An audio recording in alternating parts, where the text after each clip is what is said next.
Former President Barack Obama has officially endorsed Vice President Kamala Harris to be the Democratic nominee for president. The Harris campaign released a video showing the VP on the phone with the Obamas, as well as their wish her well against Donald Trump. The former president and first lady both promised to campaign on Harris's behalf between now and November. Well, this week certainly upended the race for the White House. Here to break it all down with me is Tom LoBianco. He is the national politics reporter with 24/7 News. Tom, thanks for being with us. So Harris obviously had a busy and big week, and she achieved meme status. How would you describe the atmosphere surrounding her new campaign, and can she maintain this level of momentum until November? Yeah, absolutely. I mean, look, this is the energy that was absolutely missing when Biden was in the race, and it's a big part of the reason that so many top Democrats were pushing for him to leave, and ultimately why he decided to leave. I mean, in the past 5 days, the race has really flipped on its head. And if you look at the engagement, especially on platforms that are very popular with younger voters like TikTok, it's just come alive in a way that certainly my Democratic sources never expected before.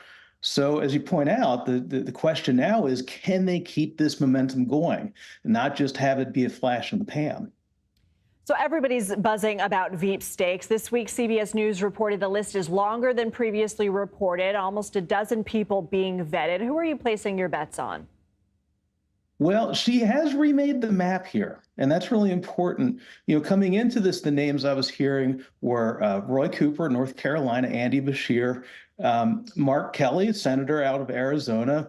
We've had a number of new names recently, including Pete Buttigieg, Tim Walz, and the Illinois Governor J.B. Pritzker. You got to watch the new battleground states here. You know, when Biden was in the race, we were talking about the Rust Belt blue wall, quote unquote. Michigan, Wisconsin, Pennsylvania. There was a belief that based on the polling that Arizona and Georgia were really out of reach for him. Now it looks like Arizona and Nevada and possibly Georgia are back in play. And that's really going to inform things a lot. I hear a lot of talk about Mark Kelly. So he's at the top of the list. And again, Cooper and Beshear, they're big ones. And Shapiro, if you need Pennsylvania. Those are the big four that I keep hearing about. How do you see Trump's perceived strengths among voters, the economy, the border impacting this race? Yeah, absolutely. I mean, look, as you pointed out in one of the previous segments there, inflation is starting to tick down.